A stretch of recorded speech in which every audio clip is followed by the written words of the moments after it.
बच्चों मैं आप लोगों से डिस्कस कर रहा हूँ chapter change in profit sharing ratio among the existing partners. तो ये बच्चों ये reconstitution of the partnership firm का वन ऑफ द चैप्टर है। इसके अलावा reconstitution of the partnership firm के अंदर एडमिशन ऑफ पार्टनर आता है, रिटायरमेंट ऑफ पार्टनर आता है एंड डेथ ऑफ पार्टनर आता है। तो ये चार चैप्टर जो हैं आपका reconstitution of a partnership firm के पार्ट्स हैं और पहला पार्ट है ये वाला चैप्टर।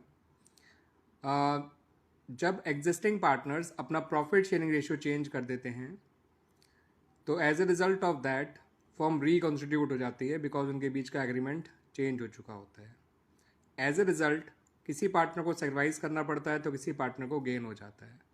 सेक्रीफाइस का फॉर्मूला होता है old share minus new share और गेन का फॉर्मूला होता है new share minus old share.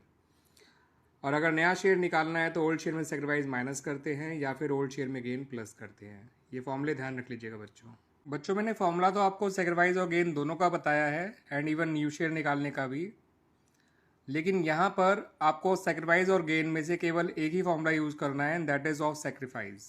Sacrifice is equal to old share minus new share, यानी जिसे आप सन के नाम से भी याद रख सकते हैं। S for sacrifice, O for old share and N for new share.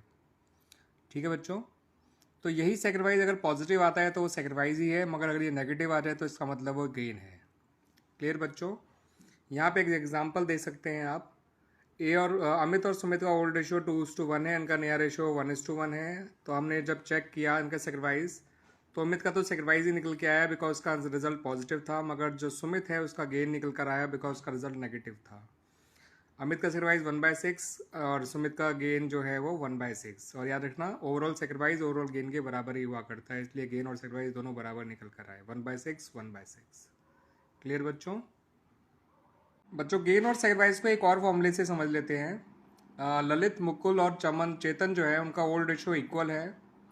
चेतन ने कहा कि वो फ्यूचर में अब सिर्फ 1/5 शेयर ही लेगा। ठीक है बच्चों, ललित और मुकुल ने ऐसा कुछ नहीं कह रखा, तो उनका आपस का रेशियो इक्वल ही रहेगा, ध्यान रखिएगा बच्चों। फॉर्म के टोटल शेयर को 1 मान लीजिए, उसमें से चमन के शेयर को हटा दीजिए तो रिमेनिंग शेयर हो गया 4/5, जिससे वो लोग आपस में इक्वली ही शेयर कर लेंगे, जिससे इनका नया शेयर आ गया 2/5 2/5। और चेतन का नया शेयर 1/5 दे ही रखा है, तो नया रेशियो हो गया 2:2:1। अब रही बात सेक्रीफाइस और गेन की, तो ललित और मुकुल का हमने ओल्ड में से न्यू शेयर जब माइनस किया तो उनका गेन आया 1/15 1/15। और चेतन का तो सेक्रीफाइस आना ही था बिकॉज का नया शेयर उसके पुराने शेयर से कम था। अब दो लोग यहाँ पे गेन कर रहे हैं तो हम इनका गेनिंग रेशियो भी निकाल सकते हैं उनके गेन को कंपेयर करके, तो इनका गेनिंग रेशियो आ गया 1:1। ठीक है बच्चों, तो जब भी गेन एक से ज़्यादा लोग कर रहे हो या सेक्रीफाइस एक से ज़्यादा लोग कर रहे हैं तो हम गेनिंग रेशियो और सेक्रीफाइसिंग रेशियो भी निकाल सकते हैं। बच्चों गेन और सेक्रीफाइस को एक और एग्जांपल के तहत समझ लेते हैं। एक्स वाई जेड जिनका ओल्ड रेशियो 5:3:2 है और आपसे कहा गया कि एक्स जो है वो अपना 1/5 शेयर सेक्रीफाइस कर रहा है इन फेवर ऑफ जेड, यानी जेड टेक कर रहा है, मतलब टेक ओवर कर रहा है 1/5 शेयर फ्रॉम एक्स। तो यानी साफ साफ कह रखा है कि एक्स सेक्रीफाइस कर रहा है और जेड गेन कर रहा है। तो क्योंकि एक्स ने सेक्रीफाइस किया तो एक्स का नया शेयर आ जाएगा ओल्ड शेयर माइनस सेक्रीफाइस, जो कि आया 3/10। वाई का शेयर उतना ही रहेगा जितना पहले था 3/10, क्योंकि ना ही वो गेन कर रहा है ना ही वो सेक्रीफाइस। जेड क्योंकि गेन कर रहा है तो उसका नया शेयर आ जाएगा ओल्ड शेयर प्लस गेन, जो कि आया 4/10। तो इस तरह से पार्टनर्स का नया रेशियो आ गया 3:3:4। अब इसमें एक ही आदमी गेन और एक ही आदमी सेक्रीफाइस कर रहा है, तो हम ना ही सेक्रीफाइसिंग रेशियो निकाल सकते हैं ना ही गेनिंग रेशियो निकाल सकते हैं, बिकॉज सेक्रीफाइसिंग रेशियो या गेनिंग रेशियो निकालने के लिए एक से ज़्यादा लोग होने जरूरी होते हैं। ठीक है बच्चों, यहाँ वाई का शेयर पुराने शेयर के बराबर ही रहा, नया शेयर उसका। उसी पिछले एग्जाम्पल में बच्चों अगर जेड ये कहता कि मुझे 1/5 शेयर तो चाहिए मगर मुझे अपना शेयर एक्स और जेड से इक्वली चाहिए, यानी 1/5 शेयर का आधा होता है 1/10, ध्यान रखिएगा बच्चों। तो इसका मतलब 1/10 ही एक्स देगा, 1/10 ही वाई देगा। 1/10 प्लस 1/10 होता है आपका 2/10, जिसे हम 1/5 भी कह सकते हैं। ठीक है बच्चों, तो इस बार क्योंकि एक्स और वाई दोनों सेक्रीफाइस कर रहे हैं तो उनका नया शेयर निकालने के लिए उनके ओल्ड शेयर में से उनका सेक्रीफाइस माइनस कर देंगे, ओल्ड शेयर माइनस सेक्रीफाइस, जिससे एक्स का नया शेयर आ गया 4/10, वाई का नया शेयर आ गया 2/10। और जेड का शेयर तो गेन कर रहा है तो वो नया शेयर उसका ऐड करके आएगा ओल्ड शेयर प्लस गेन, जो आ गया 4/10। तो नया रेशियो एक्स वाई जेड का आ गया 4:4 या फिर अब 2:1 कह सकते हैं। और यहाँ पर क्योंकि दो लोग सेक्रीफाइस कर रहे हैं तो उनका सेक्रीफाइसिंग रेशियो 1:1 है। आप देख भी सकते हैं उनके सेक्रीफाइस को, उनके सेक्रीफाइस से उनका सेक्रीफाइसिंग रेशियो 1/10 को लेंगे तो 1:1 आ जाएगा। और याद रखना बच्चों, कभी भी किसी फ्रैक्शन का हाफ करना हो तो बच्चों उसी एग्जाम्पल में अगर एक्स वाई जेड का नया रेशियो दे रखा होता आपको, तो जब भी पार्टनर्स का ओल्ड रेशियो और न्यू रेशियो दोनों दे रखा होता है, आप सेक्रीफाइस का फॉर्मूला यूज़ करिए। सेक्रीफाइस का फॉर्मूला होता है old share minus new share. तो एक्स का सेक्रीफाइस तो पॉजिटिव आया, इसका मतलब वो सेक्रीफाइस ही कर रहा है। लेकिन वाई का सेक्रीफाइस हम देखा तो -1/30 आ रहा है, इसका मतलब वो गेन कर रहा है। और जेड का सेक्रीफाइस निकल कर आया -4/30, इसका मतलब वो भी गेन कर रहा है। तो इसका मतलब यहाँ पर केवल एक्स सेक्रीफाइस कर रहा है, वाई और जेड गेन कर रहे हैं। अब ये भी चेक कर सकते हैं कि टोटल सेक्रीफाइस टोटल गेन के बराबर हुआ करता है। ठीक है बच्चों, और क्योंकि यहाँ पर दो लोग गेन कर रहे हैं तो हम उनका गेनिंग रेशियो निकाल सकते हैं 1:4। क्लियर बच्चों? तो जब भी ओल्ड रेशियो और न्यू रेशियो दोनों दे रखा होता है तो आप सन वाला फॉर्मूला यूज़ कर सकते हैं। सन का मतलब हो गया S for sacrifice, O for old share, N for new shares. S is equal to old share minus new share. ध्यान रखिएगा बच्चों, सेक्रीफाइस पॉजिटिव आया तो अगर वो सेक्रीफाइस ही है, नेगेटिव आया तो वो गेन है। ध्यान रखिएगा बच्चों इस बात को। बच्चों उसी एग्जाम्पल का केस नंबर 4 देख लीजिए, ये काफ़ी अच्छा केस है। यहाँ पर जो Z है वो ये कह रहा है कि मुझे X के शेयर का 1/5 हिस्सा चाहिए। X का शेयर है 5/10, उसका 1/5 निकालेंगे तो 1/10 आ जाएगा। मैंने इसको 2/20 क्यों बनाया ये बता दूंगा अभी आपको। उसने ये भी कहा मुझे Y के शेयर का 1/6 चाहिए, तो Y के शेयर का 1/6 निकाल लिया जो कि 1/20 आया। मैंने X के सेक्रीफाइस को 1/10 को 2/20 इसलिए बनाया क्योंकि Y का सेक्रीफाइस का डिनोमिनेटर 20 है, इसलिए मैंने 1/10 को 2/20 लिख लिया ताकि सेक्रीफाइसिंग रेशियो और एक्स और वाई का निकाला जाए तो 2:1 आ जाए। अब Z तो गेन कर रहा है, कितना गेन कर रहा है? जितना X ने दिया जितना Y ने दिया, यानी 2/20 और 1/20 यानी 3/20 Z का गेन आ गया। और नया शेयर निकालने के लिए ओल्ड शेयर में से सेक्रीफाइस माइनस करते हैं, न्यू शेयर निकालने के लिए ओल्ड शेयर में गेन प्लस करते हैं। तो as a result of that X का नया शेयर आ गया 8/20, वाई का आ गया 5/20 और जेड का आ गया 7/20। तो नया रेशियो आ गया 857 और गेनिंग रेशियो 2:1। बच्चों जब पार्टनर्स अपना प्रॉफिट शेयरिंग रेशियो चेंज करते हैं तो as a result of that किसी पार्टनर को गेन करना पड़ता है, किसी पार्टनर को सेक्रीफाइस करना पड़ता है। ठीक है बच्चों, अब इस गेन और सेक्रीफाइस को हम फ्रैक्शन में या परसेंटेज में तो निकाल सकते हैं, लेकिन इस गेन और सेक्रीफाइस की एक मॉनेटरी वैल्यू भी होती है। जो पार्टनर अपना प्रॉफिट शेयर सेक्रीफाइस कर रहा है, ये समझ लीजिए कि वो अपनी प्रॉपर्टी का कुछ हिस्सा जो है वो बेच रहा है, और जो पार्टनर गेन कर रहा है ये समझ लीजिए कि वो कुछ प्रॉपर्टी का हिस्सा खरीद रहा है। फर्म की टोटल प्रॉपर्टी को फर्म की गुडविल माना जाता है। जो जितनी प्रॉपर्टी खरीदेगा उसे उतना पेमेंट करना पड़ेगा, जो जितनी प्रॉपर्टी बेचेगा उसे इतना पैसा मिलेगा। खरीदेगा मतलब गेन और बेचेगा मतलब सेक्रीफाइस। तो गेन करने वाला पार्टनर सेक्रीफाइस करने वाले पार्टनर को कंपनसेट करेगा। कितने अमाउंट से कंपनसेट करेगा? फर्म की गुडविल यानी टोटल प्रॉपर्टी का उसने जितना गेन किया है, और जिसको कंपनसेट किया जाएगा उसने फर्म की प्रॉपर्टी का कितना हिस्सा सेक्रीफाइस किया है। तो ultimately gaining partners capital account debit to sacrificing partners capital account. बच्चों अगर कोई पुरानी गुडविल अपीयर कर रही होती है इन द बुक्स यानी कि बैलेंस शीट में ऑन द एसेट साइड, तो उस गुडविल को राइट ऑफ कर देना चाहिए, चाहे वो परचेज गुडविल ही क्यों ना हो। क्योंकि गुडविल जो है on the reconstitution of the firm या on the change in profit sharing ratio नए सिरे से वैल्यू की जाती है। तो बेटर है कि जो उसकी पुरानी वैल्यूएशन उसको ख़त्म कर दिया जाए। तो इसके लिए सभी पार्टनर्स को डेबिट कर दिया जाता है और गुडविल अकाउंट को क्रेडिट कर दिया जाता है in the old ratio of the partners. याद रखिएगा ये गुडविल बैलेंस शीट में एसेट साइड अपीयर कर रही होती है, इसे राइट ऑफ कर देना चाहिए बिकॉज फर्म की गुडविल नए सिरे से वैल्यू की जाती है। क्लियर बच्चों? उसके अलावा मैं एक इलस्ट्रेशन नंबर 4 जरूर डिस्कस कर रहा हूँ, इसका मैं आधा पार्ट यहाँ डिस्कस कर लूँगा। आपको ए और बी दो पार्टनर हैं जिनका पुराना रेशियो 3:2 है और बाद में ये नया रेशियो उनका हो गया 1:1। तो as a result of that ए जो है वो सेक्रीफाइस कर रहा है और बी जो है वो गेन कर रहा है 1/10 1/10। याद रखिएगा ओवरऑल गेन ओवरऑल सेक्रीफाइस के बराबर होता है। तो यहाँ पर बच्चों मैं एक चीज़ और बता दूँ कि ए तो सेक्रीफाइस कर रहा है और बी जो गेन कर रहा है। ठीक है बच्चों, तो बी क्योंकि गेन कर रहा है तो उसे कंपनसेट करना पड़ेगा ए को अपनी जो है सेक्रीफाइस के लिए। और एक तरह से फर्म की पूरी गुडविल यानी फर्म की पूरी प्रॉपर्टी जो है वो 50,000 रुपये की है, लेकिन ए सेवल अपना 1/10 प्रॉपर्टी ही बेच रहा है और बी उसकी 1/10 प्रॉपर्टी को खरीद रहा है। तो अगर पूरी प्रॉपर्टी 50,000 रुपये की है तो 1/10 प्रॉपर्टी 5,000 रुपये की हो जाएगी और बी ये 5,000 रुपये अपने अकाउंट से निकाल के ए को दे देगा। तो एंट्री बन जाएगी B is capital account debit to A is capital account. आप देख सकते हैं ये रही वो एंट्री। ठीक है बच्चों, तो पूरे फर्म की प्रॉपर्टी है 50,000, बी सेक्रीफाइस कर बी गेन कर रहा है प्रॉपर्टी का 1/10 हिस्सा, ए सेक्रीफाइस कर रहा है प्रॉपर्टी का 1/10 हिस्सा। तो बी 1/10 प्रॉपर्टी का पैसा जो कि 5,000 बनता है एज पर लॉजिक, वो 5,000 रुपये ट्रांसफ़र कर देगा अपने अकाउंट से ए के अकाउंट में। क्लियर बच्चों? आगे समझ में आप लोगों को अच्छी तरह से? आइए बात कर लेते हैं बच्चों एक इलस्ट्रेशन नंबर 5 की भी। यहाँ पे 3 पार्टनर है, गिरीश, मनीष व हरीश, जो पुराना रेशियो जिनका है 1:1:1। अब मनीष की रिक्वेस्ट पे, क्योंकि मनीष ज़्यादा टाइम डिवोट करता है टू द बिजनेस, सभी पार्टनर ने एग्री किया कि अब उनका नया रेशियो 1:1 होगा। तो as a result of that हमने सेक्रीफाइस का फॉर्मूला यूज़ किया, sacrifice equal to old share minus new share. तो गिरीश का तो सेक्रीफाइस ये आया 1/12, मनीष का गेन आया 2/12 जिसे हम 1/6 भी कह सकते हैं, और हरीश का सेक्रीफाइस आया 1/12। तो इस बार दो लोग सेक्रीफाइस कर रहे हैं तो उनका सेक्रीफाइसिंग रेशियो हो गया 1:1, और एक ही आदमी गेन कर रहा है। ठीक है बच्चों, आप ये भी चेक कर सकते हैं कि ओवरऑल सेक्रीफाइस ओवरऑल गेन के बराबर भी है, 1/12 और 1/12 यानी 2/12 का सेक्रीफाइस, 2/12 का ही गेन। क्लियर बच्चों। अब रही बात आगे की, तो मैं बता दूं यहाँ पे पूरे फर्म की गुडविल जो है वो निकालने के लिए उन्होंने कहा था 5 साल के एवरेज प्रॉफिट का 2 ईयर्स परचेज कर लीजिएगा। 5 साल के एवरेज प्रॉफिट 3,60,000 आया, 2 ईयर्स परचेज करके 7,20,000 आ गया।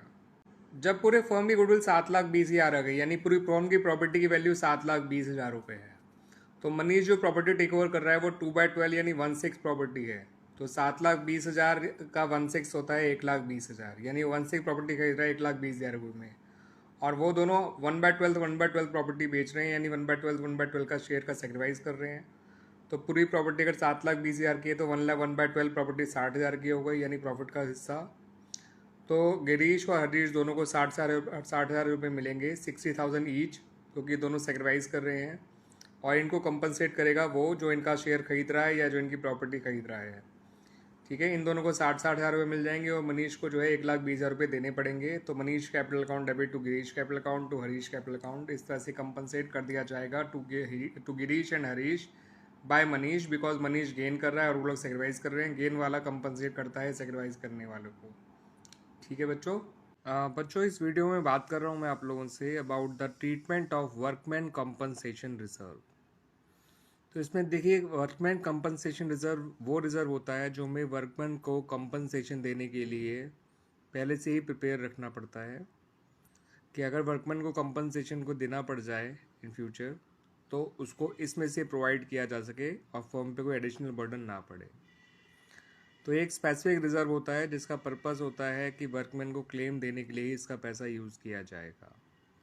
लेकिन जब पार्टनर्स अपना प्रॉफिट शेयरिंग रेशियो चेंज करते हैं तो ये देखना ज़रूरी होता है कि क्या इसके अगेंस्ट कोई कंपनसेशन है या नहीं है तो जितना कंपनसेशन है क्लेम, उतना क्लेम में ट्रांसफ़र कर दिया जाएगा और बचा हुआ वो पार्टनर में बांट दिया जाएगा। लेकिन अगर इसके अगेंस्ट कोई क्लेम है ही नहीं तो पूरा का पूरा अमाउंट पार्टनर में बांट दिया जाता है, जैसे कि आप केस 1 में देख रहे हैं। ठीक है बच्चों। तो इसके केस 1 में अगर वर्कमैन कंपनसेशन रिजर्व के बारे में कोई इन्फॉर्मेशन नहीं दे रखी है या साफ लिखा है क्वेश्चन में कि that there is no claim against workman compensation, तो इसको इसकी फुल वैल्यू में अमंग द पार्टनर्स बांट दिया जाता है, among all the partners in their old ratio. ठीक है बच्चों। लेकिन अगर इसके अगेंस्ट क्लेम है और अमाउंट ऑफ क्लेम जो है वो वर्कमैन कंपनसेशन रिजर्व से कम रहता है, तो जितना क्लेम है उतना तो हम पैसा ट्रांसफ़र कर देंगे वर्कमैन कंपनसेशन क्लेम में, और जितना बच जाएगा उसको पार्टनर में बांट देंगे इन their old profit sharing ratio. ठीक है बच्चों।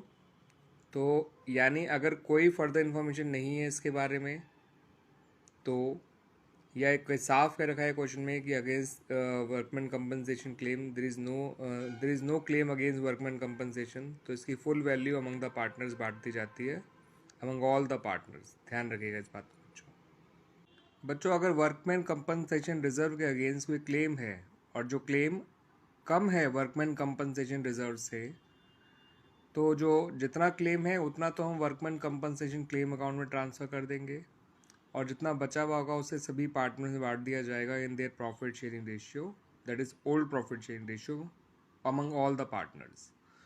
For example workman compensation reserve 10,000 था और क्लेम आया केवल 4,000 रुपये का, और 3 पार्टनर थे ABC जो 3:1 के रेशियो में पार्टनर थे, तो वर्कमैन कंपनसेशन रिजर्व 10,000 आ जाएगा, टू वर्कमैन कंपनसेशन क्लेम 4,000 आ जाएगा, to A to B to C, मतलब इनके कैपिटल अकाउंट जो है क्रेडिट हो जाएंगे 3,000, 2,000 और 1,000 से। तो यानी अगर क्लेम है और क्लेम का अमाउंट कम है तो जितना डिफरेंस है वो पार्टनर्स में बांट दिया जाता है in their old profit sharing ratio among all the partners. ठीक है बच्चों।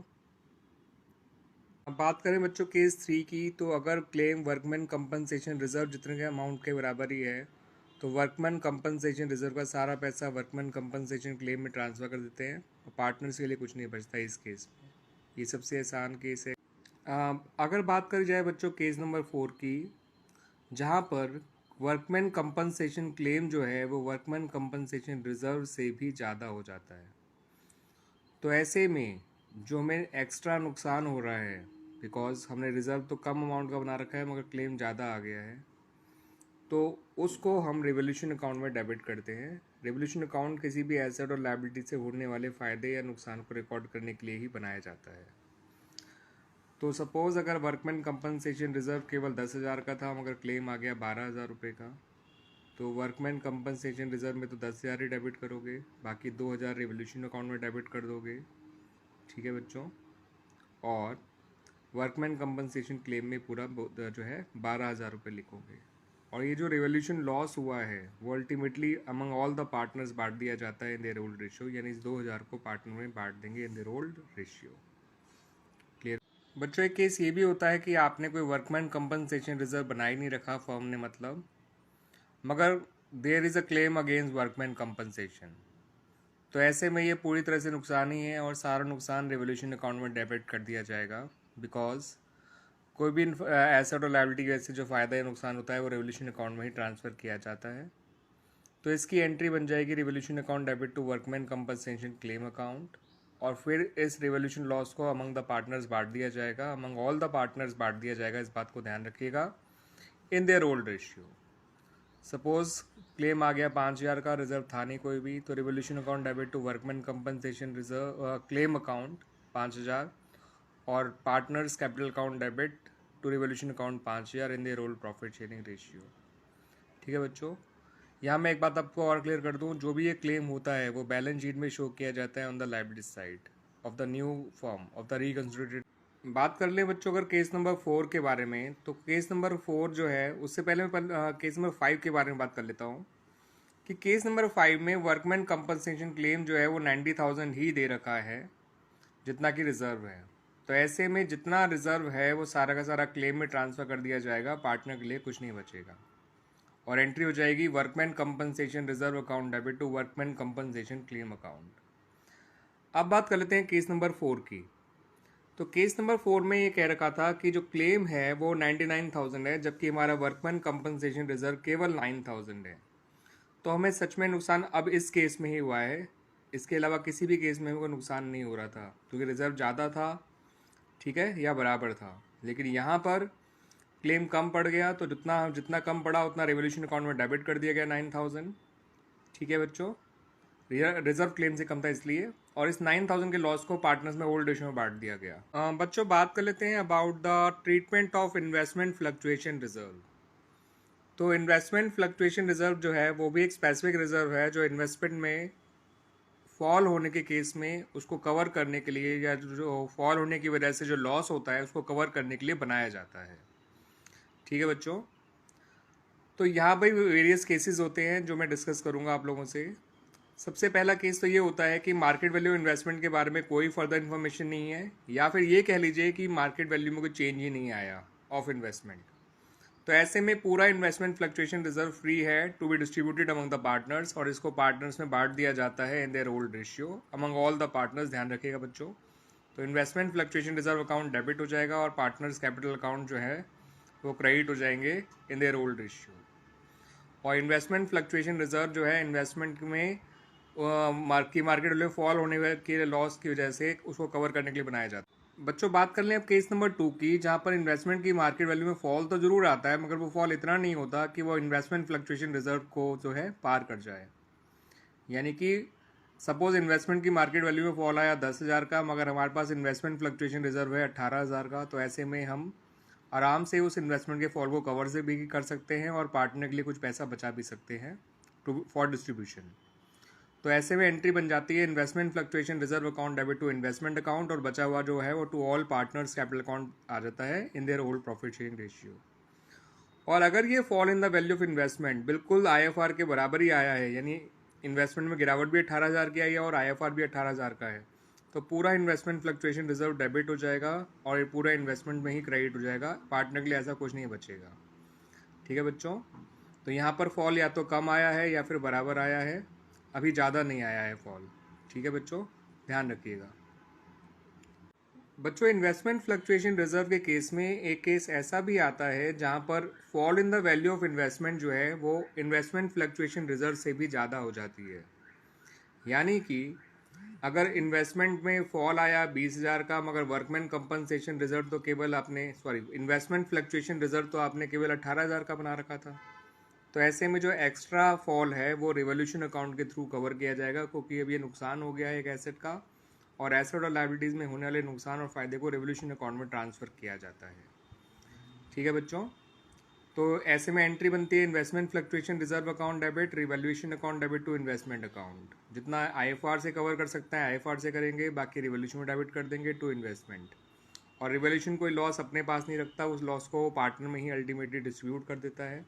तो एंट्री बनती है all partners capital account debit to revaluation account in their old ratio. Clear बच्चों?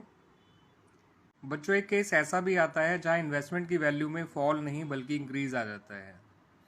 तो याद रखिएगा बच्चों, ऐसे में इन्वेस्टमेंट फ्लक्चुएशन रिजर्व का इन्वेस्टमेंट के इंक्रीज से कोई लेना देना नहीं है, और पूरा का पूरा इन्वेस्टमेंट फ्लक्चुएशन रिजर्व जो है वो अमंग द पार्टनर्स बांट दिया जाता है इन देयर ओल्ड रेशियो, यानी कि among all the partners in their old ratio. और जितना भी इन्वेस्टमेंट में इंक्रीज हुआ है वो एक एसेट के बढ़ने का फायदा है जो रिवोल्यूशन अकाउंट में रिकॉर्ड किया जाएगा। एंट्री होती है investment account debit to revaluation account, और फिर इस रिवोल्यूशन के फायदे को अल्टीमेटली पार्टनर्स में बांट दिया जाएगा इन their old profit sharing ratio. For example IFR जो है वो 18,000 है और इन्वेस्टमेंट में जो फॉल आ गया वो 10,000 है, तो आईएफआर का नॉट फॉल आ गया, इन्वेस्टमेंट जो इंक्रीज आ गया वो 10,000 का है। तो ऐसे में आईएफआर का इन्वेस्टमेंट के इस इंक्रीज से 10,000 से कोई मतलब नहीं है, वो 18 पूरा पार्टनर में बढ़ जाएगा, और जो इंक्रीज हुआ है वो इन्वेस्टमेंट टू रिवैल्यूएशन और revaluation to all partners in their old ratio बढ़ जाएगा। बच्चों, एक केस ऐसा भी होता है जहां इन्वेस्टमेंट फ्लक्चुएशन रिजर्व है ही नहीं, मेंटेन ही नहीं किया जा रहा by the firm, but investment की वैल्यू में या तो इंक्रीज हो रहा है या फिर उसकी वैल्यू में जो है डिक्रीज हो रहा है, या राइज और फॉल हो रहा है। तो ऐसे में जो भी फ़ायदा या जो भी नुकसान होगा इन्वेस्टमेंट का, वो सारा का सारा रिवोल्यूशन अकाउंट के थ्रू ही डील किया जाएगा। अगर इन्वेस्टमेंट बढ़ती है तो investment account debit to revaluation account, और रिवोल्यूशन इस फायदे को फिर अल्टीमेटली पार्टनर बांट देगा इन their old ratio two all the partners in their old ratio. और अगर इन्वेस्टमेंट जो है घटती है तो जितना भी इसमें गिरावट आई है वो हो जाएगा revaluation account debit to investment account, और जो भी इसकी वजह से रिवोल्यूशन में लॉस हुआ है वो अमंग द पार्टनर्स बांट दिया जाएगा इन देयर ओल्ड रेशियो। तो ये केस भी होते हैं जहाँ आईएफआर है ही नहीं मगर इन्वेस्टमेंट बढ़ती है या कम होती है, तो ऐसे में उसको रिवोल्यूशन अकाउंट के थ्रू ही डील किया जाता है, और जो भी प्रॉफिट लॉस होता है उसे पार्टनर में बांट दिया जाता है इन देयर ओल्ड रेशियो। बच्चों, मैं आप लोगों से डिस्कस कर रहा हूँ illustration number 7 of the book T S. Grewal, chapter is change in profit sharing ratio. ये पूरा इलस्ट्रेशन इन्वेस्टमेंट फ्लक्चुएशन रिजर्व से जुड़ा हुआ है। इसमें 5 केसेस हैं। इसमें 3 पार्टनर है, गौरव, सौरभ और कबीर, जिनका पुराना रेशियो 4:3 है, नया 2:4 है, but that is not of any use to us in this particular illustration. तो इससे पहला कि आपको साथ साथ आपको इन्वेस्टमेंट फ्लक्चुएशन रिजर्व भी दे रखा है 18,000, और इन्वेस्टमेंट की जो है वैल्यू दे रखी है, बुक वैल्यू 2 लाख रुपए दे रखी है। केस 1 में ये कह रखा है कि कोई फर्दर इन्फॉर्मेशन गिवन नहीं है। केस 2 में कह रखा है कि मार्केट वैल्यू इन्वेस्टमेंट जो है वो 2 लाख ही है, यानी इसमें कोई चेंज नहीं आया। तो ऐसे में हम पूरा इन्वेस्टमेंट फ्लक्चुएशन रिजर्व है ही नहीं, मेंटेन ही नहीं किया जा रहा by the firm, but investment की वैल्यू में जो है वो 2 लाख ही है। पार्टनर्स में बांट देंगे क्योंकि उसका कोई इस्तेमाल ही नहीं हो पाया। तो investment fluctuation reserve account debit हो जाएगा और पार्टनर्स क्रेडिट हो जाएंगे इन देयर ओल्ड रेशियो। क्लियर बच्चों? तो केस 1 और 2 में मार्केट या तो कोई इन्फॉर्मेशन नहीं है या मार्केट वैल्यू में कोई चेंज नहीं आया। बच्चों, मैं आप लोगों से डिस्कस कर रहा हूँ illustration number 7 of the book T S. Grewal, chapter is change in profit sharing ratio. ये पूरा इलस्ट्रेशन इन्वेस्टमेंट फ्लक्चुएशन रिजर्व से जुड़ा हुआ है। इसमें 5 केसेस हैं। इसमें 3 पार्टनर है, गौरव, सौरभ और कबीर, जिनका पुराना रेशियो 4:3 है, नया 2:4 है, but that is not of any use to us in this particular illustration. तो इससे पहला कि आपको साथ साथ आपको इन्वेस्टमेंट फ्लक्चुएशन रिजर्व भी दे रखा है 18,000, और इन्वेस्टमेंट की जो है वैल्यू दे रखी है, बुक वैल्यू 2 लाख रुपए दे रखी है। केस 1 में ये कह रखा है कि कोई फर्दर इन्फॉर्मेशन गिवन नहीं है। केस 2 में कह रखा है कि मार्केट वैल्यू इन्वेस्टमेंट जो है वो 2 लाख ही है, यानी इसमें कोई चेंज नहीं आया। तो ऐसे में हम पूरा इन्वेस्टमेंट फ्लक्चुएशन रिजर्व जो है वो पार्टनर्स में बांट देंगे, क्योंकि उसका कोई इस्तेमाल ही नहीं हो पाया। तो investment fluctuation reserve account debit हो जाएगा और पार्टनर्स क्रेडिट हो जाएंगे इन देयर ओल्ड रेशियो। क्लियर बच्चों? तो केस 1 और 2 में मार्केट या तो कोई इन्फॉर्मेशन नहीं है या मार्केट वाले में कोई चेंज नहीं आया। बात करें बच्चों केस नंबर 4 की, तो केस नंबर 4 में इन्वेस्टमेंट जो है वो बढ़ रही है, ना कि कम हो रही है। उसकी वैल्यू जो है मार्केट वैल्यू 2,18,000 हो गई है। तो यहाँ पर तो यहाँ पर एक बात बहुत ध्यान रखिएगा बच्चों कि इन्वेस्टमेंट फ्लक्चुएशन रिजर्व इन्वेस्टमेंट के फॉल को कवर करता है, उसका इन्वेस्टमेंट के राइज से या इंक्रीज से कोई लेना देना नहीं है। तो ऐसे में इन्वेस्टमेंट फ्लक्चुएशन रिजर्व पूरी तरह से फ्री हो गया to be distribute among the partners in their old ratio. तो पूरा 18,000 हमने पार्टनर्स में बांट दिया इन्वेस्टमेंट फ्लक्चुएशन रिजर्व। अब ये जो इन्वेस्टमेंट बढ़ी है ये पूरी तरह से एक गेन है, और इस गेन को रिवोल्यूशन अकाउंट में ट्रांसफर कर देंगे, investment account debit to revaluation account, और इस रिवोल्यूशन प्रॉफिट को अल्टीमेटली पार्टनर्स में बांट दिया जाएगा इन देयर ओल्ड रेशियो। ठीक है बच्चों? तो यहाँ पर इस बात को जरूर ध्यान रखिएगा कि अगर इन्वेस्टमेंट बढ़ जाती है इंस्टेड ऑफ फॉल, तो बढ़े हुए पार्ट का इन्वेस्टमेंट फ्लक्चुएशन रिजर्व से कोई मतलब नहीं होता है, क्योंकि इन्वेस्टमेंट फ्लक्चुएशन रिजर्व इन्वेस्टमेंट के फॉल को कवर करने के लिए बनाया गया है, ना कि उसके इंक्रीज को करने के लिए। बात कर रहे थे बच्चों केस नंबर 5 की, तो केस नंबर 5 में देखिए क्या है कि इन्वेस्टमेंट में जो फॉल आया है वो IFR से भी ज़्यादा अमाउंट का आ गया है। वो कैसे? यहाँ पर आपको इन्वेस्टमेंट की मार्केट वैल्यू 1,73,000 दे रखी है, इसका मतलब उसमें 27,000 का फॉल आया है, मगर इन्वेस्टमेंट फ्लक्चुएशन रिजर्व तो केवल 18,000 को ही कवर कर सकता है। ठीक है? तो जो एक्स्ट्रा नुकसान हो गया, यानी या ये कह लीजिए जो सही में अब नुकसान हो गया, वो रिवोल्यूशन अकाउंट में डेबिट कर दिया जाएगा और एंट्री बन जाएगी investment fluctuation reserve account debit to revaluation account, sorry revaluation account debit to investment account, investment fluctuation reserve account debit, revaluation account debit to investment account. Clear बच्चों? और जो रिवोल्यूशन का लॉस हुआ है 9,000 का, इसे अमंग द पार्टनर्स बांट दिया जाएगा इन देयर ओल्ड रेशियो। तो इन्वेस्टमेंट फ्लक्चुएशन रिजर्व अगर कम पड़ जाता है उस फॉल को कवर करने में, तो उस जो बैलेंस ऑफ फॉल है वो कवर किया जाता है रिवोल्यूशन अकाउंट से, और रिवोल्यूशन लॉस को among the partners old ratio में बांट दिया जाता है। बच्चों बात कर लेते हैं about the treatment of accumulated profits, reserves and accumulated losses as well as of fictitious assets, क्योंकि वो भी एक्यूमुलेटेड लॉसेज की कैटेगरी में ही आते हैं। ठीक है बच्चों? तो एक्यूमुलेटेड प्रॉफिट्स के एग्जांपल होते हैं जनरल रिजर्व, जिसे आप रिजर्व फंड या जो है सिंपली रिजर्व भी कह सकते हैं। उसके अलावा contingency reserve, profit and loss account का credit balance, workman compensation reserve, investment fluctuation reserve, लेकिन ये तभी लिए जाएंगे जब वो क्लेम से ज़्यादा हो या इन्वेस्टमेंट के फॉल से को कवर करने के बाद भी वो बच गए हों। तो ये सब कुछ एग्जाम्पल होते हैं आपके एक्यूमुलेटेड प्रॉफिट्स के। ये वो एक्यूमुलेटेड प्रॉफिट एंड रिजर्व्स हैं जो हमने प्रॉफिट में से हटाकर बनाए थे, and at the time of change in profit sharing ratio it's better to distribute them among all the partners in their old profit sharing ratio, जिसके बारे में हम अगले वीडियो में बात करेंगे बच्चों कि इनको कैसे बांटा जाता है, क्या एंट्री बनती है इनको बांटने की। ऐसे ही जब लॉसेस बांटा जाएगा अमंग द पार्टनर्स, तो लॉसेस के बैलेंस होते हैं डेबिट, और लॉसेस को जब हम क्लोज करेंगे तो वो खुद हो जाएंगे क्रेडिट। एंड लॉस बटने से पार्टनर्स की कैपिटल कम हो जाती है, और पार्टनर्स सब कैपिटल कम हो जाएगी तो पार्टनर्स कैपिटल अकाउंट डेबिट हो जाते हैं as per rules of capital account for debit and credit. तो सभी पार्टनर डेबिट हो जाएंगे, ध्यान रखिएगा बच्चों, in the old profit sharing ratio. और एक्यूमुलेटेड लॉसेज या जो आपका एडजस्टमेंट सस्पेंस है या डेफर्ड रेवेन्यू एक्सपेंडिचर है वो क्रेडिट हो जाएगा। क्लियर बच्चों? यहाँ पर मैं आपको एक बात और बता दूँ बच्चों, जो ध्यान रखनी है आप लोगों को भी। अगर accumulated profit, losses and reserves आपको क्वेश्चन में गिवन है और इनके बारे में कोई इन्फॉर्मेशन नहीं है, तो इनको बांट देना ही बेटर होता है in the old ratio among all the partners. ठीक है बच्चों? इनको डिस्ट्रीब्यूट कर दीजिए। अब ये नई बैलेंस शीट में शो नहीं किए जाएंगे क्योंकि ये सारे डिस्ट्रीब्यूट हो चुके हैं। तो balance sheet of the reconstituted firm जब बनाई जाएगी तो उसमें इनके बैलेंसेज अब नहीं आएंगे, क्योंकि ये सब बढ़ चुके हैं अमंग द पार्टनर्स। क्लियर बच्चों? ध्यान बच्चों, जब एक्यूमुलेटेड प्रॉफिट्स रिजर्व्स को और एक्यूमुलेटेड लॉसेस को एंड फिक्टिशियस एसेट्स को अगर पार्टनर्स में बांटा नहीं जाता है, यानी हम फर्म उनको बांटना नहीं चाहती और रिटेन करना चाहती है in the new balance sheet as well, तो फिर उनके लिए एडजस्टमेंट एंट्री पास की जाती है। ठीक है बच्चों?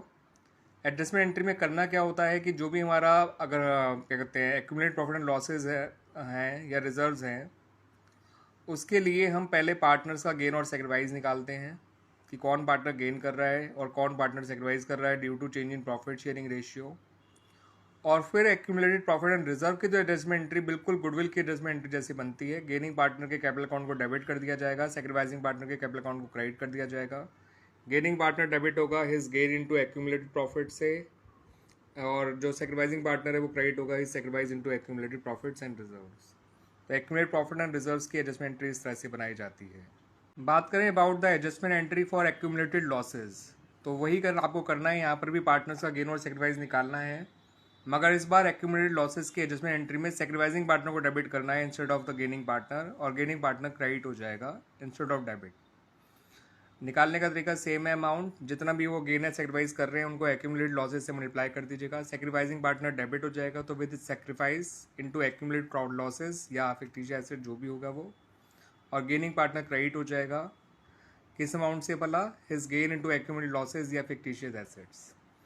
और याद रखिएगा बच्चों, क्योंकि हमने एडजस्टमेंट एंट्री पास करी है for accumulated profits and accumulated losses, now these will be shown in the balance sheet at their existing value of the reconstituted firm, यानी कि रिकॉन्स्टिट्यूटेड फर्म की बैलेंस शीट के अंदर इनको शो किया जाएगा, क्योंकि इनको बांटा नहीं गया था, इनके लिए एडजस्टमेंट एंट्री पास कर ली गई थी।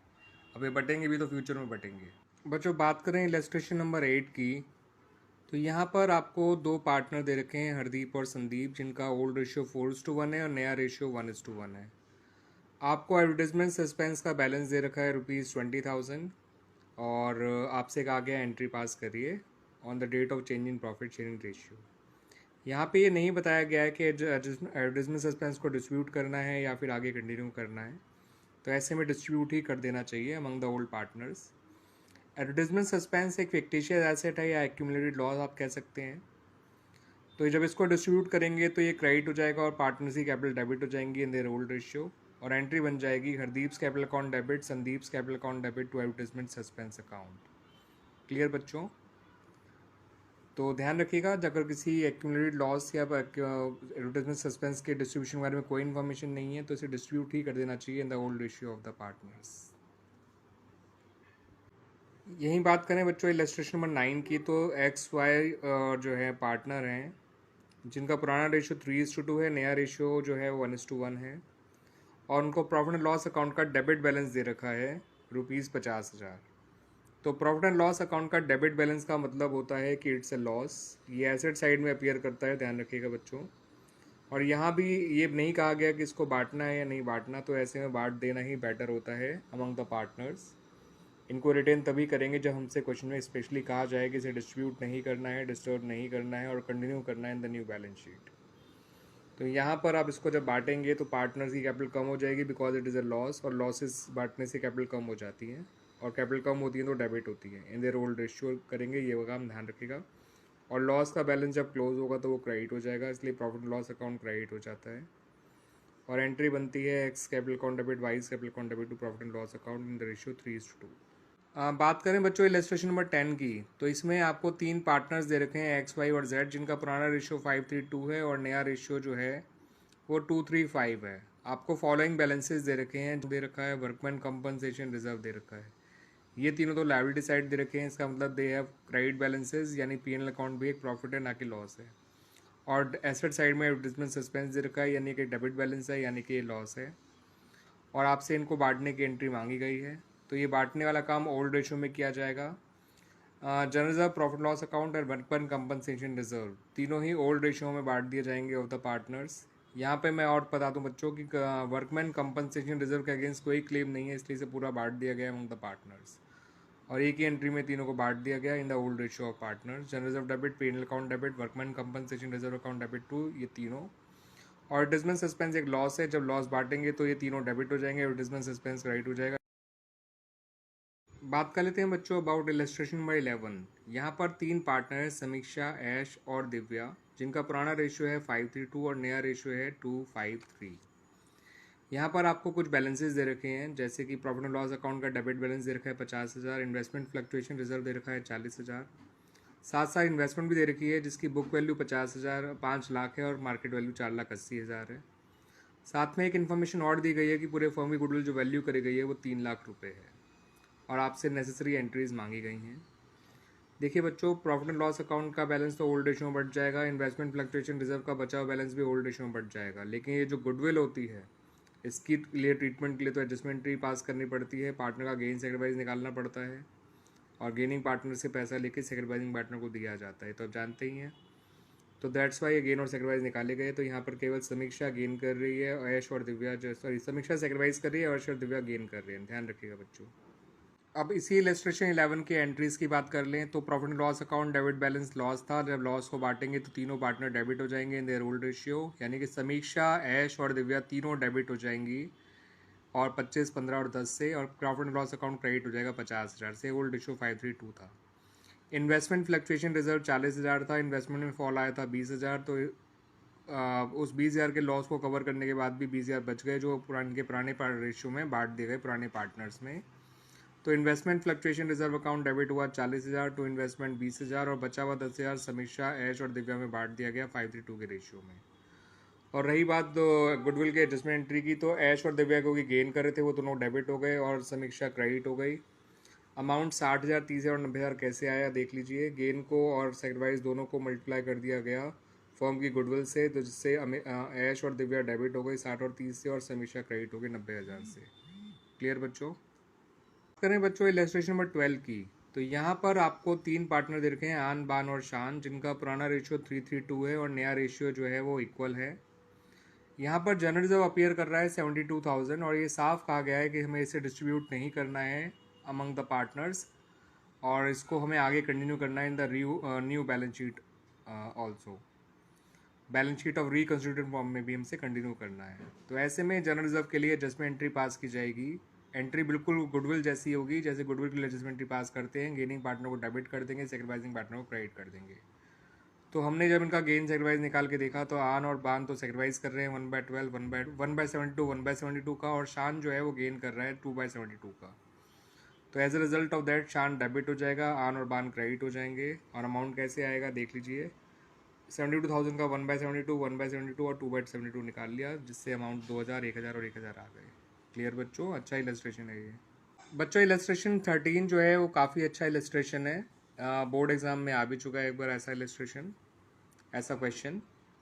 तो आपको तीन पार्टनर दे रखे हैं, करीम, सलीम और रहीम, जिनका पुराना रेशियो 532 है और नया रेशियो 235 है। और on the date of change in profit sharing ratio ये फॉलोइंग बैलेंसेज अपीयर कर रहे हैं। जनरल रिजर्व दे रखा है, कंटीजेंसी रिजर्व दे रखा है, प्रॉफिट एंड लॉस का क्रेडिट बैलेंस दे रखा है और एडजस्टमेंट एक्सपेंस का डेबिट बैलेंस दे रखा है। और साफ साफ कहा गया है कि इन सभी बैलेंसेस को डिस्ट्रीब्यूट नहीं करना है और एक ही सिंगल एडजस्टमेंट्री पास करनी है। तो अब ध्यान रखिएगा बच्चों, एक ही सिंगल एडजस्टमेंट्री पास करनी है, 4 एडजस्टमेंट्रीज पास नहीं करनी है, ध्यान रखिएगा। तो उसके लिए हमें पहले इन लोगों का गेन सेक्रीफाइस निकालना पड़ेगा एडजस्टमेंट्री के लिए। तो वो तो जो आप देख सकते हैं, करीम यहाँ पे सेक्रीफाइस कर रहा है 3/10 का, सलीम कुछ नहीं कर रहा है और रहीम गेन कर रहा है 3/10 का। ठीक है बच्चों? तो अब एडजस्टमेंट एंट्री कैसे करी जाएगी वो अगली वीडियो में बात करेंगे बच्चों। देखिए बच्चों, ये जो एडजस्टमेंट एंट्री है उसके लिए पहले ये जानना ज़रूरी है कि कितने अमाउंट के लिए एडजस्टमेंट एंट्री करनी है, क्योंकि अमाउंट आपको एडजस्टमेंट एंट्री केवल एक ही पास करनी है। तो आपके पास 3 क्रेडिट बैलेंसेज हैं और एक डेबिट बैलेंसेज हैं। क्रेडिट बैलेंसेज को प्लस कर दीजिए, डेबिट बैलेंस को माइनस कर दीजिए, तो ओवरऑल बैलेंस क्रेडिट निकल कर आया 1.5 लाख रुपये। आप देख सकते हैं ये 1.5 लाख रुपये है। अब हम एडजस्टमेंट एंट्री पास कर सकते हैं। रहीम को डेबिट कर देंगे, गेनिंग पार्टनर को, और सेक्रीफाइसिंग पार्टनर को क्रेडिट कर देंगे, क्योंकि ओवरऑल बैलेंस क्रेडिट निकल कर आया, यानी कि एक तरह से एक्यूमुलेटेड प्रॉफिट्स एक्यूमुलेटेड लॉस से ज़्यादा हैं। अगर लॉसेज ज़्यादा होते तो एंट्री रिवर्स हो जाती, ठीक है, मगर क्योंकि फिलहाल प्रॉफिट ज़्यादा है तो जो एडजस्टमेंट एंट्री पास की जाएगी वो गेन इनटू सेक्रीफाइसिंग की जाएगी, नेट अमाउंट से की जाएगी, एडजस्टमेंट अमाउंट से की जाएगी, जो कि 1.5 लाख रुपये है। 1.5 लाख का 3/10 निकालेंगे, बिकॉज एक जितना एक का गेन है उतना ही दूसरे का सेक्रीफाइस है, 2 ही लोग हैं केवल। तो रहीम्स का कैपिटल अकाउंट डेबिट कर दिया जाएगा, करीम का कैपिटल अकाउंट क्रेडिट कर दिया जाएगा। एंट्री बन जाएगी Rahim's capital account debit to Karim's capital account. Clear बच्चों? बच्चों मैं आप लोगों से जो बात करने जा रहा हूँ वो है about the topic revaluation of assets and reassessment of liabilities. तो change in profit sharing ratio के दौरान पार्टनर्स ये भी डिसाइड करते हैं कि वो अपनी एसेट्स और लायबिलिटीज़ की प्रेजेंट वैल्यूज़ को इनकॉर्पोरेट करेंगे इन देयर बुक्स। तो उसके लिए जो है उन्हें एक रिवैल्यूएशन अकाउंट अपने यहाँ ओपन करना पड़ता है, और ये पूरा प्रोसेस कहलाता है revaluation of assets and reassessment of liabilities. यानी एसेट लायबिलिटीज में अब जो भी चेंजेस आएंगे because of their past values and present values, because of difference in their past and present values, तो उनको रिकॉर्ड किया जाएगा रिवोल्यूशन अकाउंट के थ्रू। तो ऐसे में अगर कोई एसेट आपका अनरिकॉर्डेड थी या कोई एसेट पुरानी एसेट बढ़ रही होती है, तो एसेट बढ़ती है तो डेबिट होते हैं, आप जानते ही हैं। तो एसेट अकाउंट डेबिट कर दीजिएगा और रिवोल्यूशन अकाउंट क्रेडिट कर दीजिएगा। इसके जस्ट सपोज अगर एसेट कम होती है तो एसेट क्रेडिट कर दीजिए, रिवोल्यूशन डेबिट कर दीजिएगा। ठीक है। वहीं पे बच्चों अगर कोई लायबिलिटी इंक्रीज होती है या किसी अनरिकॉर्डेड लायबिलिटी के बारे में पता चलता है, तो लायबिलिटी बढ़ना जो है वो क्रेडिट होता है, आप जानते हैं as per rule of debit and credit. तो लायबिलिटी क्रेडिट हो जाएगी, रिवोल्यूशन अकाउंट डेबिट हो जाएगा। ठीक है, जितना लायबिलिटी बढ़ रही है या जितना लायबिलिटी अनरिकॉर्डेड है उस अमाउंट को लिया जाएगा, ना कि उसकी नई या पुरानी वैल्यू को। जितना उसमें चेंज आ रहा है वो रिकॉर्ड किया जाएगा रिवोल्यूशन अकाउंट में। एंट्री बन जाएगी revaluation account debit to liability account. Clear बच्चों? और इसके जस्ट अपोजिट अगर लायबिलिटी कम हो जाती है तो लायबिलिटी कम होने पर डेबिट होती है, और ये बात फ़ायदे की है, और फ़ायदे से रिवोल्यूशन क्रेडिट हुआ करता है। ध्यान रखिएगा बच्चों, रिवोल्यूशन फ़ायदे से क्रेडिट, नुकसान से डेबिट होता है। लायबिलिटी का बढ़ना नुकसान था इसलिए रिवोल्यूशन डेबिट हुआ, लायबिलिटी का घटना फ़ायदा है इसलिए रिवोल्यूशन क्रेडिट हुआ। ठीक है बच्चों, तो ध्यान रखिएगा, इस तरह से ये एंट्रीज रिकॉर्ड की जाती है for the changes in the value of assets and liabilities through revolution account. जब हम सारे एसेट्स के चेंजेस को रिकॉर्ड कर लेते हैं, एसेट्स एंड लायबिलिटीज़ में आए हुए चेंजेस को, तो फिर हमें ये देखना होता है कि ओवरऑल रिवोल्यूशन अकाउंट क्रेडिट ज़्यादा हुआ या डेबिट ज़्यादा हुआ। अगर रिवोल्यूशन अकाउंट क्रेडिट ज़्यादा हुआ और डेबिट कम, तो इसका मतलब फर्म को इस रिवोल्यूशन प्रोसेस के दौरान जो है वो फ़ायदा हुआ है। तो जो भी डिफरेंस है वो रिवोल्यूशन गेन कहलाता है, और उस रिवोल्यूशन गेन को पार्टनर में बांट दिया जाता है, जिसके लिए रिवोल्यूशन अकाउंट को डेबिट कर दिया जाता है और पार्टनर्स को क्रेडिट कर दिया जाता है in their old ratio. Clear बच्चों? तो रिवोल्यूशन गेन कब होगा? जब रिवोल्यूशन अकाउंट का क्रेडिट रिवोल्यूशन के डेबिट से ज़्यादा आएगा, यानी जिन एंट्रीज में रिवोल्यूशन क्रेडिट हुआ है उन सबके अमाउंट जोड़ लीजिए, जिन एंट्रीज में रिवोल्यूशन डेबिट हुआ है उन सबके अमाउंट जोड़ लीजिए। फिर कंपेयर करिए कि टोटल क्रेडिट कितना अमाउंट से हुआ, टोटल डेबिट कितने अमाउंट से हुआ, और क्रेडिट ज़्यादा आया होगा डेबिट से, तो इसका मतलब रिवोल्यूशन गेन है, और उसको क्लोज करने के लिए रिवोल्यूशन अकाउंट को फिर डेबिट करना पड़ेगा और पार्टनर्स को क्रेडिट करेंगे इन their old ratio. In their old ratio, इस बात को ध्यान रखिएगा बच्चों। इसके जस्ट अपोजिट अगर रिवोल्यूशन का डेबिट साइड का टोटल रिवोल्यूशन की क्रेडिट साइड के टोटल से ज़्यादा आता है, तो जो भी इनका डिफरेंस है वो रिवोल्यूशन लॉस कहलाएगा।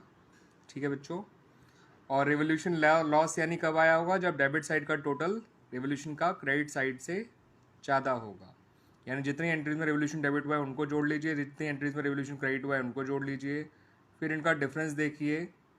अगर डिफरेंस जो है आपका रिवोल्यूशन का डेबिट ज़्यादा आया है रिवोल्यूशन के क्रेडिट से, इसका मतलब इट इज़ अ गेन, और sorry loss.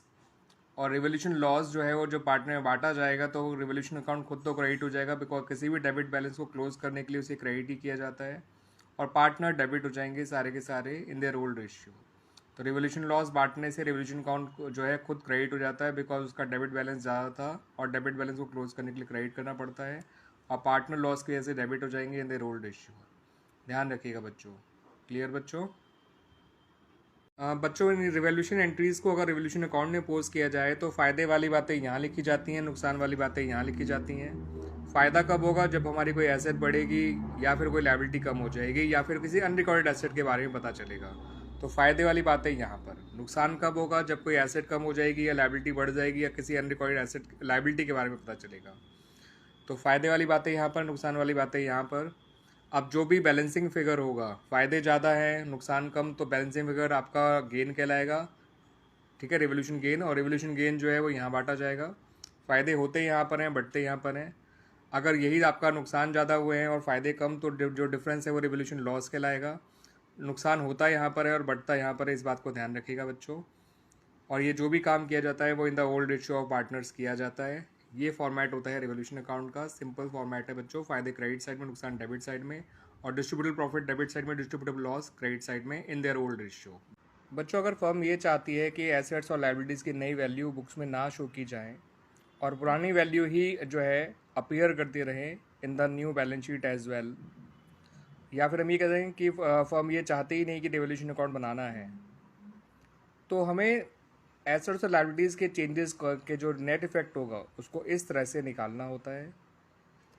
Increase in asset plus unrecorded asset भी plus decrease in liability plus.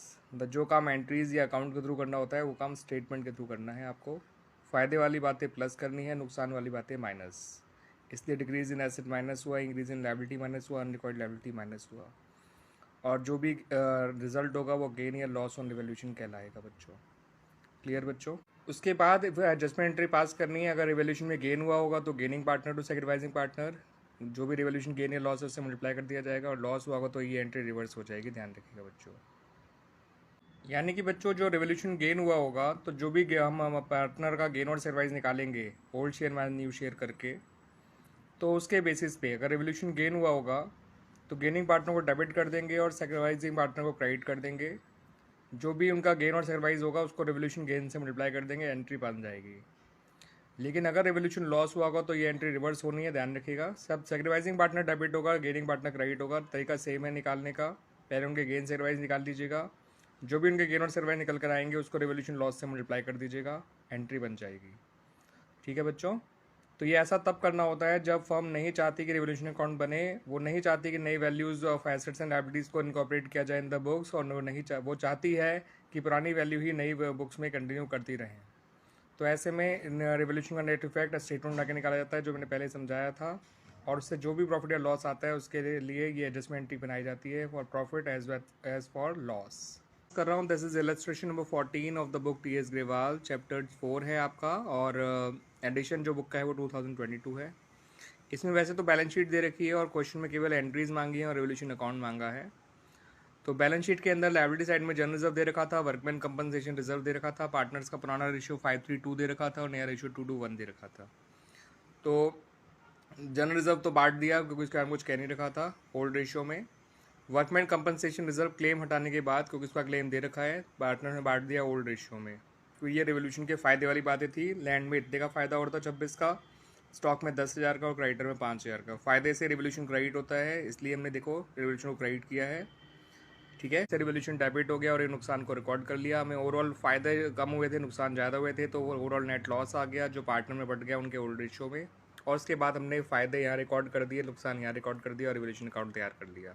जो रिवोल्यूशन अकाउंट का प्रॉफिट होता है या लॉस होता है वो ऐसे निकाला जाता है बिना अकाउंट बनाए। ये देख लीजिए कि आपका रिवोल्यूशन अकाउंट क्रेडिट कितना हुआ था और डेबिट कितना हुआ था। तो हमारे इस क्वेश्चन में रिवोल्यूशन अकाउंट क्रेडिट हुआ था केवल 41,000 से और डेबिट हो रहा है 59,500 से। इसका मतलब हमको नुकसान ज़्यादा हुए हैं और फ़ायदे कम हुए हैं।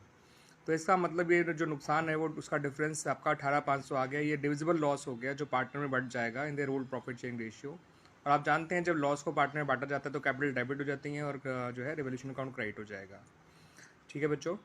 फिर जब रिवोल्यूशन अकाउंट बनाया गया तो फ़ायदे वाली बातें यहाँ लिखी गई, नुकसान वाली बातें यहाँ लिखी गई। ठीक है बच्चों? और जो नेट लॉस हुआ था वो भी आपका, नुकसान होते यहाँ पर है लेकिन बढ़ते यहाँ पर है, फ़ायदे होते यहाँ पे बढ़ते यहाँ पे, लेकिन फिलहाल नुकसान हुए थे तो नुकसान हुए यहाँ पर लेकिन उनका बैलेंस बटा यहाँ पर old ratio of the partners. यह देख सकते हैं इस तरह से रिवोल्यूशन अकाउंट बनाया गया है बच्चों इस क्वेश्चन का। क्लियर बच्चों?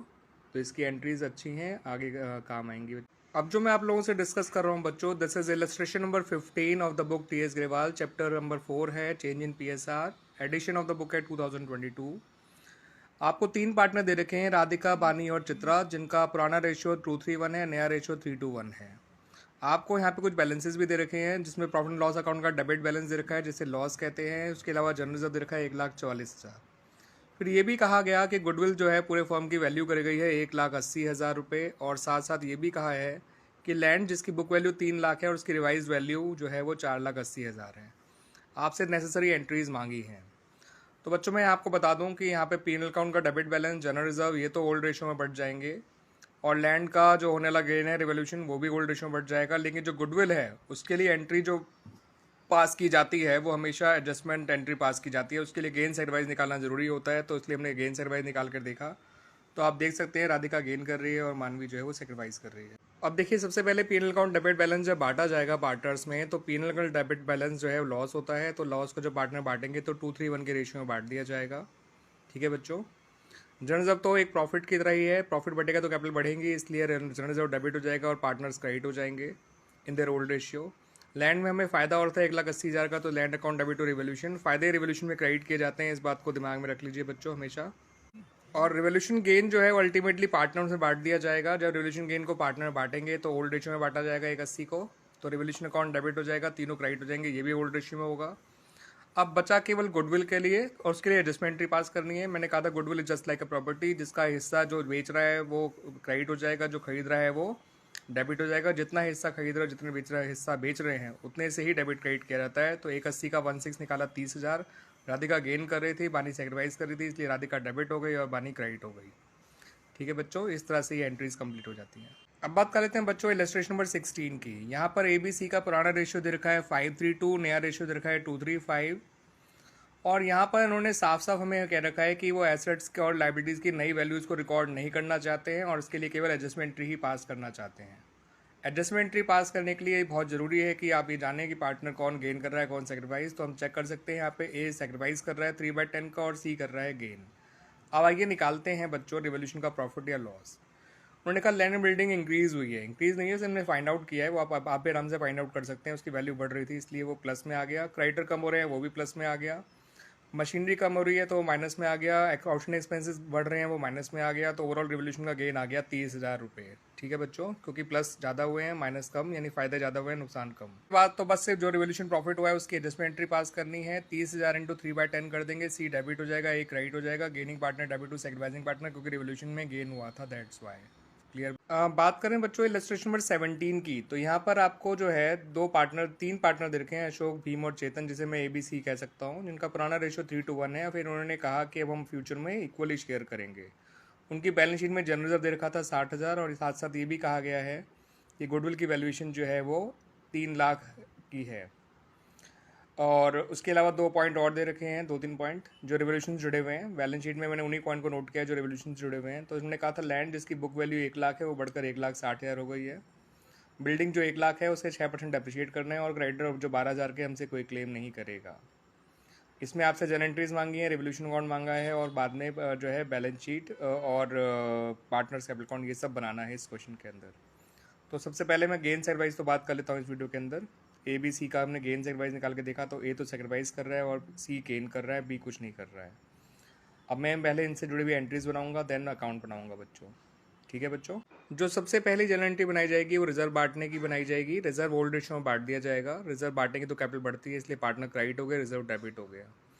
फिर रिवोल्यूशन में 2 प्रॉफिट हुए हैं और 1 लॉस हुआ है, यानी 2 फायदे हुए हैं, 1 नुकसान हुआ है। तो लैंड और क्रेडिटर डेबिट हो गया, रिवोल्यूशन क्रेडिट हो गया। फायदे से रिवोल्यूशन क्रेडिट होता है, इस बात को जरूर ध्यान रखिएगा बच्चों। फिर 1 नुकसान हुआ था, जो बिल्डिंग डेप्रिशिएट हुई थी, तो बिल्डिंग का नुकसान की एंट्री होगी रिवोल्यूशन टू बिल्डिंग।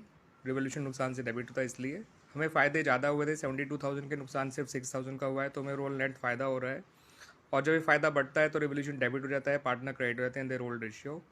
तो एंट्री होगी revaluation con debit to ABC 33, 22 और 11। ओल्ड रेशियो में बांटा है, ध्यान रखिएगा। 66 कैसे आया, 72 - 6 करके। उसके बाद जो है बच्चों ये एंट्री उसके पास की गई है गुडविल के लिए। जो गुडविल था वो 3 लाख थी फर्म की, और C जो है वो गेन कर रहा था, A सेक्रीफाइस कर रहा था। तो जो इसका मतलब C A का शेयर का 1/6 प्रॉपर्टी खरीद रहा है तो पूरे फर्म की, तो इसलिए 50,000 से C डेबिट हो गया और ये क्रेडिट हो गया। क्लियर बच्चों। उसके बाद रिवोल्यूशन अकाउंट बनाया गया बच्चों। तो रिवोल्यूशन अकाउंट जब बनाया जाएगा तो अपने लैंड और क्रेडिटर को तो हमें क्रेडिट कर देना है रिवोल्यूशन अकाउंट में, क्योंकि फायदों से रिवोल्यूशन क्रेडिट होता है। बिल्डिंग को डेबिट कर देना है रिवोल्यूशन में, क्योंकि नुकसान से रिवोल्यूशन डेबिट होता है। फायदे होते यहाँ पर है, बढ़ते यहाँ पर है, इसलिए 66,000 बांटा यहाँ पर ओल्ड रेशियो में ऑफ द पार्टनर्स। ध्यान रखिएगा बच्चों। ये पार्टनर्स कैपिटल अकाउंट बनाया है बच्चों मैंने। पार्टनर्स कैपिटल अकाउंट के लिए एक एब्रीविएशन बना रखा है जो आपको पसंद भी आएगा। मैं इसे बोलता हूँ बार GOB। B से ओपनिंग बैलेंसेज, A से एक्यूमुलेट प्रॉफिट और लॉसेज, और R से रिवोल्यूशन प्रॉफिट और लॉस, G से गुडविल का ट्रीटमेंट, O से अदर्स, और B से दोबारा से बैलेंसेज। तो देखिए पहले मैंने इनके ओपनिंग बैलेंसेज लिख लीजिए। एक्यूमुलेट प्रॉफिट के नाम पे रिजर्व बांट दिया, रिवोल्यूशन R के नाम पे रिवोल्यूशन प्रॉफिट बांट दिया, G से गुडविल की एंट्री कर ली, जिसमें A क्रेडिट हो जाएगा और डेबिट C। तो A के क्रेडिट में और C के डेबिट में पोस्ट करेंगे इस 50,000 को। अदर्स कुछ है नहीं, फिर इनके क्लोजिंग बैलेंस निकाल लिए। ठीक है बच्चों। फिर जब बैलेंस शीट बनाई गई तो कैपिटल के नए बैलेंसेस लिखे। क्रेडिटर 12,000 कम करके लिखा, एज इट इज लिखा, लैंड नई वैल्यू, बिल्डिंग नई वैल्यू, और इस तरह से बैलेंस शीट मैच कर जाए। मैं कैपिटल अकाउंट के बारे में ये कह रहा था बच्चों कि ये एब्रीविएशन है, बार GOB, ध्यान रखिएगा। B का होता है ओपनिंग बैलेंसेज, A से होता है एक्यूमुलेट प्रॉफिट, R से होता है रिवोल्यूशन, और G से होता है गुडविल का ट्रीटमेंट, O से अदर्स अगर कोई हो, और B से दोबारा बैलेंसेज। तो सबसे पहले इनके मैंने ओपनिंग बैलेंसेज लिखे थे, देखिए बच्चों ये रहे। A से एक्यूमुलेट प्रॉफिट यानी जनरल रिजर्व बांट दिया, देखिए ये रहा। R से रिवोल्यूशन का जो है प्रॉफिट था वो यहाँ बांट दिया। D से गुडविल का ट्रीटमेंट किया, तो A क्रेडिट हो रहा था, वो नाम लिखेगा C का, C डेबिट हो रहा था, वो नाम लिखेगा A का। अदर्स कुछ था नहीं, उनके क्लोजिंग बैलेंस निकाल लिए मैंने। 3, 13, 1, 42 और 21,000। अब जब बैलेंस शीट बनाई तो बैलेंस शीट में क्रेडिटर में 12,000 माइनस करके लिखा, bill payable as it is लिखे, कैपिटल के नए बैलेंसेज लिख लिए, लैंड में नई वैल्यू लिखी, बिल्डिंग में नई वैल्यू लिखी, प्लांट, स्टॉक, डेटर और बैंक एज इट इज़ पुराने लिख लिए, दोनों का टोटल मैच कर जाएगा ऑटोमेटिकली। ठीक है, अगर आपने सारे काम सही किए तो बैलेंस शीट टोटल मैच करेगा ही करेगा बच्चों। ठीक है, जो कि 6,04,000 आया। बार GOB आपको पसंद आएगा बच्चों पक्का। ठीक है बच्चों, बार GOB। जो इलस्ट्रेशन 18 है बच्चों, वो काफ़ी अच्छा इलस्ट्रेशन है। अमन, तरुण और अखिल जो है वो पार्टनर हैं, 5:3 के रेशियो में, नया रेशियो 2:1 है।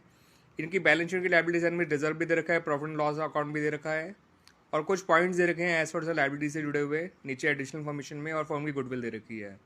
मगर इन्होंने कहा कि ना ही ये रिजर्व बांटना चाहते हैं, ना ही ये प्रॉफिट एंड लॉस अकाउंट बांटना चाहते हैं, और ना ही एज पर लायबिलिटीज़ की नई वैल्यू शो करना चाहते हैं। तो सभी के लिए एडजस्टमेंट एंट्री बनाई जाएगी, और गुडविल के लिए तो एडजस्टमेंट एंट्री बनाई ही जाती है बच्चों, आप जानते हैं। तो आपको केवल एक ही एंट्री मांगी है इस पूरे क्वेश्चन के अंदर, और revise balance sheet of the new firm बनाए मांगी है। तो मैंने जो है सबसे पहले रेवोल्यूशन का गेन लॉस निकाल लिया है। उसमें स्टॉक में फ़ायदा हो रहा था, प्रोविज़न में जो है आपका फ़ायदा और नुकसान हो रहा था, सॉरी प्रोविज़न कम हो रहा था तो फ़ायदे की बात है वो भी, और फर्नीचर कम हो रहा था नुकसान की बात है, कंप्यूटर कम हो रहा नुकसान की बात है। ओवरऑल हमें नुकसान ही हुआ 18,000 रुपये का। तो हमने रेवोल्यूशन लॉस इस तरह से ढूंढ लिया है। बाकी बात करेंगे अगली वीडियो में बच्चों। जो अमाउंट जिसके लिए एडजस्टमेंट एंट्री पास करनी है वो गुडविल है, जनरल रिजर्व है, पीएनएल का क्रेडिट बैलेंस है और रिवोल्यूशन लॉस है। तो चारों अमाउंट के लिए एक ही एडजस्टमेंट में एंट्री मांगी है, 4 एडजस्टमेंट एंट्री अलग तो मांगी नहीं गई हैं। तो हमने चारों अमाउंट को जो है ऐड सब्ट्रैक्ट कर लिया। गुडविल, जनरल रिजर्व और पीएनएल अकाउंट का क्रेडिट बैलेंस तो ये तो ऐड हो गए, और रिवोल्यूशन लॉस डेबिट और माइनस हो गया। तो नेट अमाउंट निकल कर आया 1,92,000। हमने गेन लॉस पहले निकाल लिया था, या अब निकाल लेते हैं बच्चों। ठीक है, तो 1/10 1/10 निकल कर आ गया पहले और दूसरे पार्टनर का। तीसरे वाले पार्टनर का कुछ नहीं आया निकल के। तो 1,10,000 से तरुण डेबिट हो जाएगा और अमर क्रेडिट हो जाएगा, because gaining partner to advising partner वाली एंट्री बनेगी, बिकॉज नेट अमाउंट क्रेडिट है। अगर ये नेट अमाउंट डेबिट यानी लॉस होता तो एंट्री रिवर्स हो जाती, अमर टू तरुण हो जाती, लेकिन फिलहाल ये नेट अमाउंट पॉजिटिव है यानी क्रेडिट है, इसलिए एंट्री बनाई गई है। तरुण कैपिटल अकाउंट डेबिट टू अमर 1,92,000 को तो 1/10 से मल्टीप्लाई कर दिया गया, तो 19,200 से ये एंट्री बनाई गई है। जिसने कुछ नहीं किया वो ना डेबिट होगा ना क्रेडिट होगा, ध्यान रखिएगा इस बात को, जैसे कि अखिल यहाँ पर। बच्चों मैंने इलस्ट्रेशन 18 की रिवाइज बैलेंस शीट इसलिए नहीं बनाई क्योंकि अगर उसमें बनाएंगे तो उसमें कुछ खास है नहीं बनाने के लिए। बस बनाओगे तो सब कुछ एसेट एज इट इज़ रहनी है, लायबिलिटीज एज इट इज़ रहनी है, कोई भी चेंज नहीं आएगा। रिजर्व भी एज इट इज़ रहना है, पीएनएल अकाउंट भी एज इट इज़ रहना है। बस चेंज ये आएगा, जिस पार्टनर को डेबिट किया था उसमें से 19,200 माइनस कर दीजिएगा, जिस पार्टनर को क्रेडिट किया था उसमें 19,200 प्लस कर दीजिएगा। ठीक है, बस इतना चेंज करना था उसके अंदर और वो बैलेंस शीट बन जाती। ठीक है बच्चों, तो इसलिए नहीं बनाई थी वो बैलेंस शीट, बिकॉज काफ़ी इजी थी, उसमें कुछ था ही नहीं, सब कुछ एनालिसिस रिपीट ही करना था जैसा पुराना बैलेंस शीट था। बस 2 चेंज करने थे, जिस पार्टनर को डेबिट किया उसको हमें माइनस करना था कैपिटल में से, और जिस पार्टनर को क्रेडिट किया उसे अपने प्लस करना है। बाकी पूरी balance sheet as it is आ जाएगी, टोटल भी पहले जैसा ही रहेगा। वैसे अब जो अगला आगे बात करने जा रहा हूँ इलस्ट्रेशन 19 की है, वो जुड़ा हुआ है एडजस्टमेंट ऑफ कैपिटल से। एडजस्टमेंट ऑफ कैपिटल वैसे आप पूछे नहीं जाते, लेकिन मैंने फिर भी जो है आप लोगों से डिस्कस जरूर किया है। थोड़ा सा जान लेते हैं इसके बारे में भी इस वीडियो में, बाकी अगली वीडियो में बात करेंगे। 4 पार्टनर दे रखे हैं जिनका रेशियो 1:4:2:3 और नया रेशियो इक्वल है, ध्यान रखिएगा बच्चों। बाकी क्या तो इलस्ट्रेशन 19 को जिस तरह का है बच्चों कि आपको PQRS 4 पार्टनर दे रखे हैं जिनका पुराना रेशियो 1:4:2:3 है, और इनका नया रेशियो जो है 1:1:1:1 है, यानी इक्वली शेयर करेंगे। आपको यहाँ पर जो इन्फॉर्मेशन दे रखी है वो ये है कि आपको वर्कमैन कंपनसेशन रिजर्व दे रखा है जो 1,70,000 है, मगर उसका अगेंस्ट क्लेम सिर्फ 2 लाख आया है। गुडविल जो वैल्यू करी गई है वो 2,70,000 रुपये की गई है। ठीक है बच्चों, उसके बाद इन्होंने कैपिटल एडजस्टमेंट वाले की भी बात कही है, उसके बारे में बात करूँगा बाद में। पहले ये जितना एंट्रीज़ वाला काम है और गुडविल वाला काम है वो कर लेते हैं, जो पुराना काम है यानी हमारा। तो पहले हमने गेन सेक्रीफाइस निकाल लिया PQRS का। P गेन कर रहा है, Q सेक्रीफाइस कर रहा है, R गेन कर रहा है, S सेक्रीफाइस कर रहा है। 2,70,000 को सबके गेन और सेक्रीफाइस से मल्टीप्लाई कर दिया और ये एडजस्टमेंट एंट्री बन गई। P और R डेबिट हो गए, Q और S क्रेडिट हो गए। This is the adjustment entry for goodwill बच्चों। ठीक है बच्चों,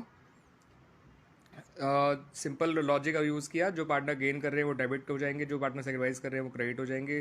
there gain into forms goodwill, their sacrifice into forms. उसके बाद बच्चों रिवोल्यूशन से जुड़ा हुआ पॉइंट किया या वर्कमैन कंपनसेशन रिजर्व से जुड़ा हुआ पॉइंट किया, एक ही बात है, क्योंकि वर्कमैन कंपनसेशन रिजर्व जो है वो कम था और क्लेम ज़्यादा था वर्कमैन कंपनसेशन का।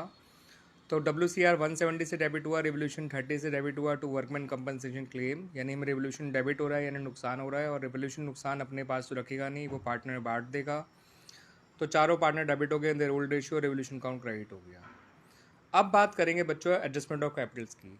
तो ये इतने काम करने के बाद हमने पार्टनर के क्लोजिंग बैलेंस निकालने हैं। ये मैंने वर्किंग नोट में निकाला है बिना कैपिटल अकाउंट बनाए। तो ओपनिंग कैपिटल दिखी है, ये अब मैंने गुडविल का ट्रीटमेंट किया है, जो डेबिट होता है उसमें माइनस कर दिया, जो क्रेडिट होता है उसमें प्लस कर दिया।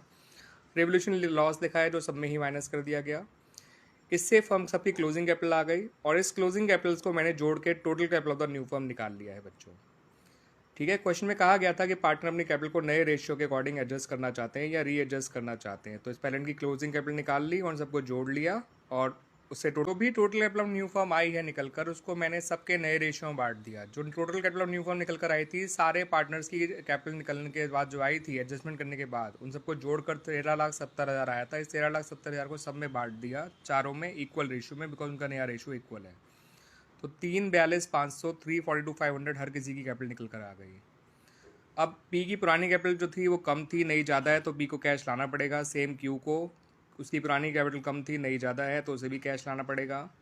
पुरानी मतलब एडजस्टमेंट के बाद वाली कैपिटल, नॉट एग्जैक्टली पुरानी वाली कैपिटल। ठीक है, आर और एस की नई कैपिटल जो है उनके एडजस्टेड कैपिटल से ज़्यादा है, कम है, तो उन्हें वो पैसा निकाल लेंगे। तो पैसा लाने की एंट्री बनाई गई और पैसा निकालने की ये दो एंट्री एक्स्ट्रा बनाई गई हैं। पी और क्यू पैसा लेकर आए हैं, इसलिए बैंक डेबिट वो क्रेडिट। आर और एस पैसा लेकर गए हैं, तो इसलिए वो डेबिट हो गए और बैंक क्रेडिट हो गए। तो यही होता है बच्चों, एडजस्टमेंट ऑफ कैपिटल कोई खास नई चीज़ नहीं होती है, बट नॉर्मली ऐसे क्वेश्चन अब पूछे नहीं जाया करते हैं बच्चों। ठीक है बच्चों।